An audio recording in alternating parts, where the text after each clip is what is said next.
दोस्तों नमस्कार। दोस्तों आज हम लोग इस वीडियो में जानेंगे भारतीय राष्ट्रीय कांग्रेस के अधिवेशन के बारे में। और ये जो हम आज पढ़ने जा रहे हैं दोस्तों, ये महत्वपूर्ण टॉपिक है। और ये महत्वपूर्ण ही नहीं, बहुत महत्वपूर्ण है। जिन लोगों ने भारतीय राष्ट्रीय कांग्रेस को पढ़ा होगा, जिन लोगों ने एग्ज़ाम दिया होगा, वो अच्छी तरह से जानते हैं कि भारतीय राष्ट्रीय कांग्रेस का हमारे प्रीवियस ईयर क्वेश्चंस पेपर में कितना योगदान रहा है, यानी कि जो आपने पेपर दिया है उसमें कितना महत्वपूर्ण योगदान रहा है। कहीं ना कहीं इस अधिवेशन से एक क्वेश्चन आपसे जरूर पूछ लिया जाता है। तो हम इस टॉपिक में पूरे अधिवेशन को तो नहीं पढ़ेंगे, लेकिन महत्वपूर्ण जो अधिवेशन हैं और बहुत महत्वपूर्ण अधिवेशन से हम सिर्फ उनके बारे में पढ़ेंगे। और क्यों महत्वपूर्ण है वो अधिवेशन, हम उसको भी जानेंगे और कैसे क्वेश्चंस बनेंगे उनको भी जानेंगे। और इस अधिवेशन के बाद इस जो हमारा ये जो वीडियो है, इसके बाद हम एक वीडियो लेके आएंगे जिसमें प्रश्नों की श्रृंखला होगी।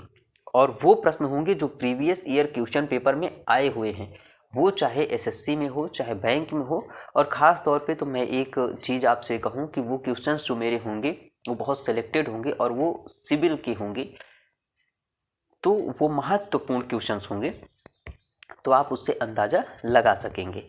तो दोस्तों आइए हम शुरुआत करते हैं। और इस कड़ी में हम सबसे पहले देख लेते हैं कि जो हमारी भारतीय राष्ट्रीय कांग्रेस है उसकी स्थापना कब हुई थी। तो दोस्तों अगर हम स्थापना की बात करें, दोस्तों मैं एक चीज़ और आपको बता दूं कि इस वीडियो को आप पूरा देखेंगे। अगर आप पूरा देखेंगे तो यकीन मानिए कि आपको कहीं और अधिवेशन पढ़ने की ज़रूरत नहीं पड़ेगी। इतना बढ़िया से मैं इसे बताने की कोशिश करने वाला हूँ। दोस्तों अब मैं भगवान तो नहीं हूँ और ना कंप्यूटर, मैं भी आपकी तरह इंसान हूँ, तो गलतियाँ हो सकती हैं। लेकिन दोस्तों मैं बहुत महत्वपूर्ण तरीके से इसे बताने की अपने ओर से भरपूर कोशिश करूँगा। तो आइए दोस्तों वीडियो की शुरुआत करते हैं। मेरा नाम है राहुल कुमार और आप देख रहे हैं आरसी इंस्टीट्यूट 14। दोस्तों अगर हम बात करें तो जो स्थापना होती है 28 दिसंबर को होती है। कब होती है दोस्तों? 28 दिसंबर 1885 को इसकी स्थापना होती है। और इसकी स्थापना होती है बम्बई के गोकुलदास तेजपाल संस्कृत महाविद्यालय में होती है। कहाँ होती है? गोकुलदास तेजपाल संस्कृत महाविद्यालय में होती है। उस समय जब ये इसकी स्थापना हो रही थी तो उस समय इसमें 72 प्रतिनिधि थे। कितने प्रतिनिधियों ने भाग लिया था? 72, यानी 72 प्रतिनिधियों ने।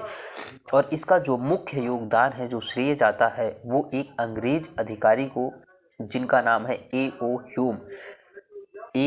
ह्यूम को जाता है। और ये महत्वपूर्ण अधिकारी थे जिन्होंने भारतीय राष्ट्रीय कांग्रेस की स्थापना में महत्वपूर्ण योगदान दिया। ना कि योगदान दिया बल्कि इन्हें योगदान करता ही माना जाता है।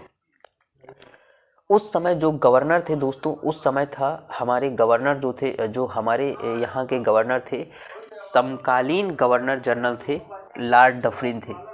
कौन थे? लॉर्ड डफरिन थे। और प्रमुख नेता एक थे सुरेंद्र नाथ बनर्जी, जो कि उपस्थित नहीं थे। तो दोस्तों ये जब हमारा स्थापना हो रही थी तो वही स्थापना जिस समय हो रही थी वही हमारा पहला अधिवेशन था। क्या था दोस्तों? वही हमारा पहला अधिवेशन था, जिसे हम पहला, यानी कि भारतीय राष्ट्रीय कांग्रेस का पहला अधिवेशन या 1885 का अधिवेशन कहते हैं। दोस्तों उस समय जो 1885 का अधिवेशन होता है उसकी जो अध्यक्षता करते हैं वो WC बनर्जी करते हैं, यानी कि व्योमेश चंद्र बनर्जी करते हैं। तो दोस्तों व्योमेश चंद्र बनर्जी करते हैं और ये जो स्थान था वो बम्बई में हुआ था। जैसा कि दोस्तों हमने आपको बताया कि जो बम्बई है वो क्या है कि बम्बई में गोकुलदास तेजपाल संस्कृत महाविद्यालय में हुआ था। ठीक है दोस्तों। तो दोस्तों अगर हम बात करें अगले अधिवेशन की, यानी कि दूसरे अधिवेशन की अगर हम बात करें तो दोस्तों दूसरा अधिवेशन हमारा 1886 को हुआ था। उसके एक साल बाद कहने का मतलब हर साल अधिवेशन होते जा रहे थे। तो दूसरा अधिवेशन जो हुआ था 1886 को हुआ था और इसकी जो अध्यक्षता किया था वो दादा भाई नौरोजी ने किया था। दोस्तों दादा भाई नौरोजी ने इसकी अध्यक्षता किया था और दादा भाई नौरोजी ने जहां अध्यक्षता किया था उस स्थान का नाम, या दूसरा अधिवेशन जहां हुआ उस स्थान का नाम क्या था, तो वो स्थान था कलकत्ता। तो कलकत्ता में हुआ था। दोस्तों इसमें एक खासियत थी, इस अधिवेशन की जो प्रमुख एक थीम थी, एक जो प्रमुख कार्य था इसमें जो हुआ, ये हुआ कि इंडियन एसोसिएशन को और भारतीय राष्ट्रीय कांग्रेस को एक कर दिया गया, यानी कि इंडियन एसोसिएशन को भारतीय राष्ट्रीय कांग्रेस में विलय कर दिया गया। ठीक है दोस्तों। दोस्तों अगर हम बात करें तीसरे अधिवेशन की, अगर हम बात करें दोस्तों, तो ये 1887 में हुआ था। कब हुआ था? 1887 में हुआ था, जिसकी अध्यक्षता बदरुद्दीन तैयब जी ने किया था। किसने किया था? बदरुद्दीन तैयब जी ने किया था। और ये हुआ था दोस्तों मद्रास में। कहाँ हुआ था? मद्रास में। दोस्तों इसकी जो खासियत थी ये थी, इसकी जो विशेषता थी कि ये एक प्रथम मुस्लिम अध्यक्ष थे। तो ये क्वेश्चन अब सोचिए कि यही इसकी खासियत है और यही क्वेश्चन है कि ये प्रथम मुस्लिम अध्यक्ष थे। कौन थे ये? प्रथम मुस्लिम अध्यक्ष थे जिन्होंने कांग्रेस की अध्यक्षता की। दोस्तों चौथा अधिवेशन की अगर हम बात करें, चौथा अधिवेशन उसके नेक्स्ट ईयर होता है 1888 में। कब होता है दोस्तों? 1888 में। और ये हुआ था इलाहाबाद में। कहाँ हुआ था दोस्तों? ये इलाहाबाद में हुआ था। दोस्तों अगर आपको हम ये चीज़ बता दें कि जो महत्वपूर्ण है, ये सबसे महत्वपूर्ण या इसकी जो विशेषता है वो यही है कि ये एक अंग्रेज अध्यक्ष थे। कौन थे? ये एक अंग्रेज अध्यक्ष थे और ये पहले अंग्रेज अध्यक्ष थे।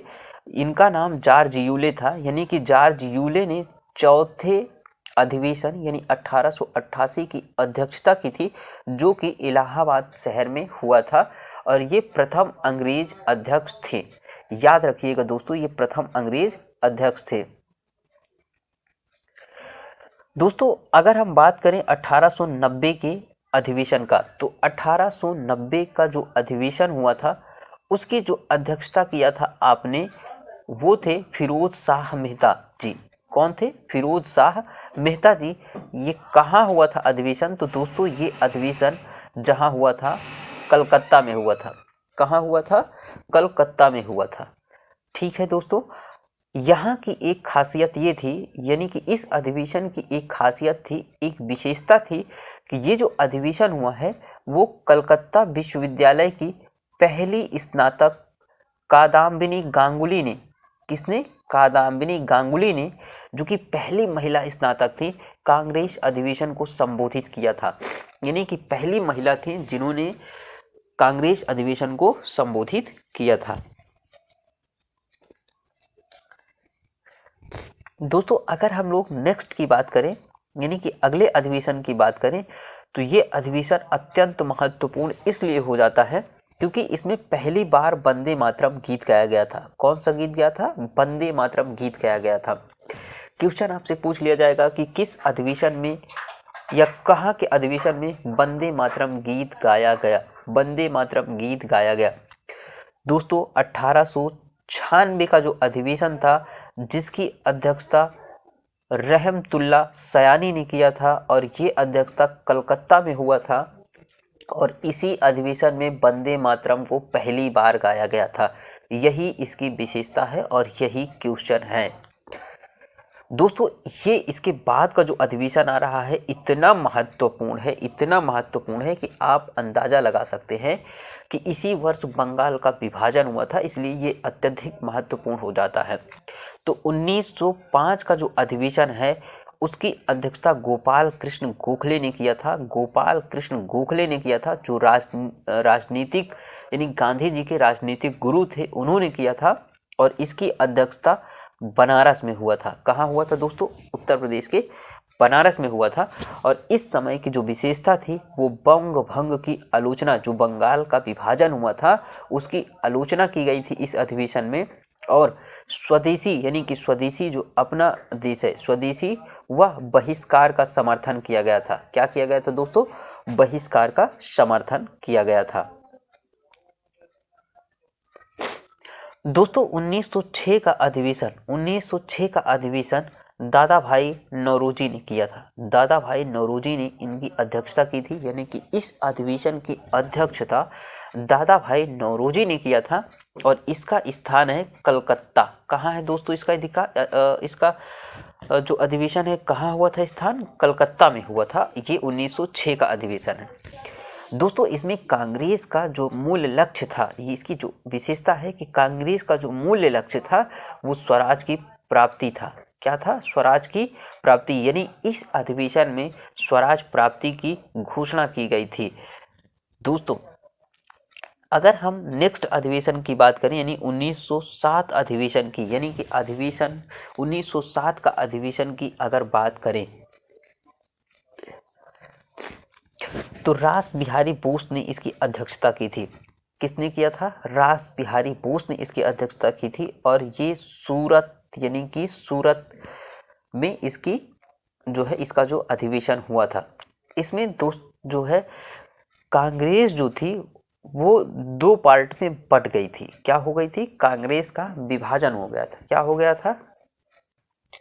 तो इसमें कांग्रेस का विभाजन हो गया था। तो दोस्तों कांग्रेस का जो विभाजन हो गया था वो एक नरम दल में बट गया था, दूसरा गरम दल में बट गया था।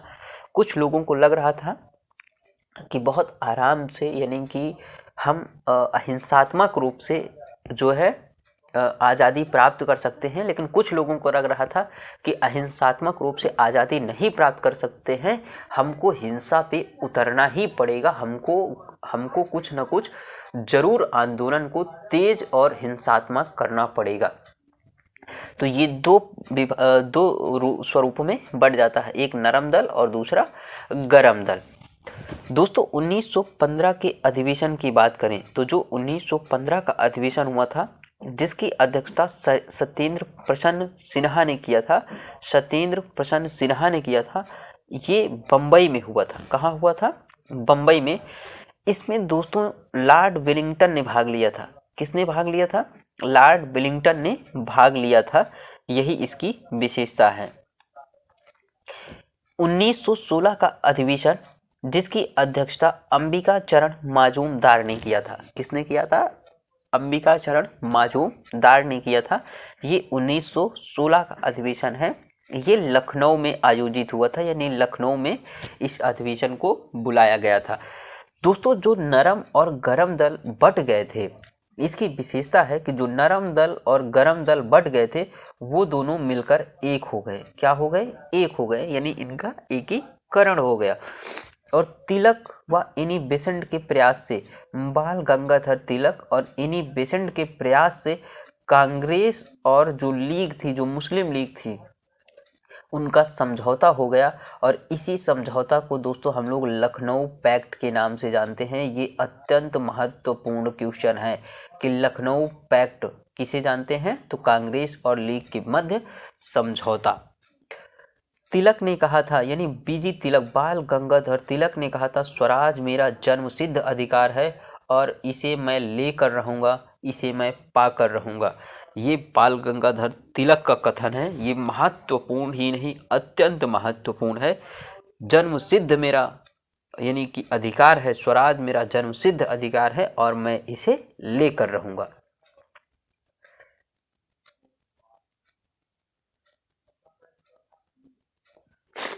दोस्तों 1917 का अधिवेशन की अगर बात करें, 1917 का जो अधिवेशन है उसकी खासियत ये है कि एनी बेसेंट यानी कि ये इसकी अध्यक्षता एनी बेसेंट जी करती हैं और स्थान होता है कलकत्ता। यानी कि कलकत्ता में 1917 का अधिवेशन हुआ जिसकी अध्यक्षता एनी बेसेंट ने किया। और इसकी खासियत ये है कि ये एक प्रथम महिला अध्यक्ष थी। कौन थी? प्रथम महिला अध्यक्ष थी। और यही अपने आप में क्वेश्चन है।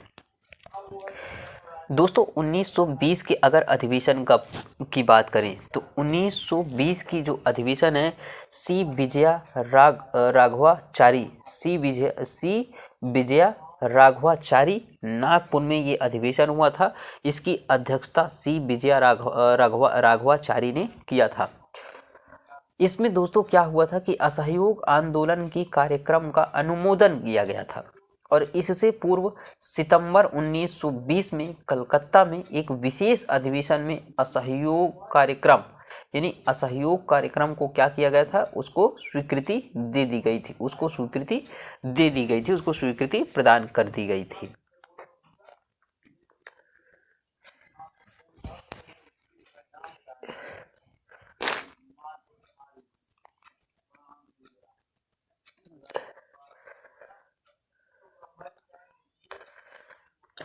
दोस्तों 1924 का जो अधिवेशन है वो अधिवेशन का महत्वपूर्ण क्वेश्चन है, वो अधिवेशन का बहुत ही महत्वपूर्ण क्वेश्चन है।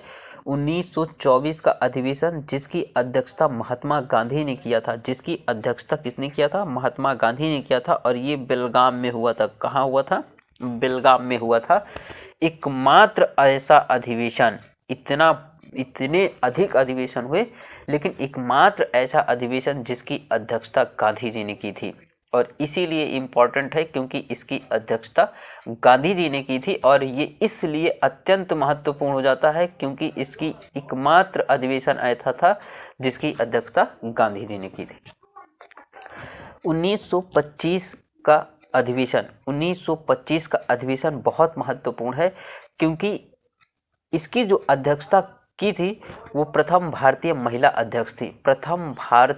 अध्यक्ष थी। यही इसकी विशेषता है, जिनका नाम सरोजिनी नायडू है। कौन है, सरोजिनी नायडू है। ये अत्यंत महत्वपूर्ण है और ये अधिवेशन कानपुर में हुआ था। आगे चलकर सरोजिनी नायडू उत्तर प्रदेश की प्रथम महिला राज्यपाल बनती हैं। याद रखिएगा दोस्तों, महत्वपूर्ण क्वेश्चन है। प्रथम महिला राज्यपाल कहाँ की बनती हैं, उत्तर प्रदेश की।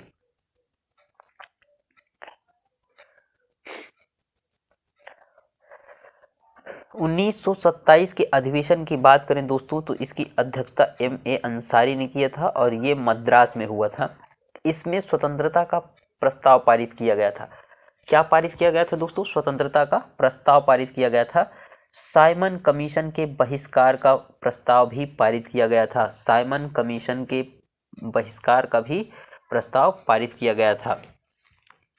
1929 का अधिवेशन बहुत महत्वपूर्ण है दोस्तों क्योंकि इसमें पूर्ण स्वराज की मांग की गई थी। क्वेश्चन ही पूछ लेता है कि पूर्ण स्वराज की मांग किस अधिवेशन में की गई थी, तो 1929 के अधिवेशन में की गई थी। और इससे अधिक बढ़ के क्वेश्चन पूछ लेता है कि 1929 के अधिवेशन जिसमें पूर्ण स्वराज की मांग की थी उसकी अध्यक्षता किसने किया था, तो उसकी अध्यक्षता पंडित जवाहरलाल नेहरू ने किया था। किसने किया था, पंडित जवाहरलाल नेहरू ने किया था। यह क्वेश्चन पूछ लेता है कि पूर्ण स्वराज की मांग जिस अधिवेशन में हुई है वो कहाँ हुआ है, तो वो लाहौर में हुआ है। कहाँ हुआ है, लाहौर में हुआ है। दोस्तों 1931 का अधिवेशन महत्वपूर्ण है। 1931 का अधिवेशन वल्लभ भाई पटेल इसकी अध्यक्षता करते हैं और ये कराची में हुआ था जो कि आज पाकिस्तान में है। इसमें मौलिक अधिकार का प्रस्ताव रखा गया था। गांधी इरविन समझौते का अनुमोदन किया गया था। गांधी इरविन समझौते का अनुमोदन किया गया था।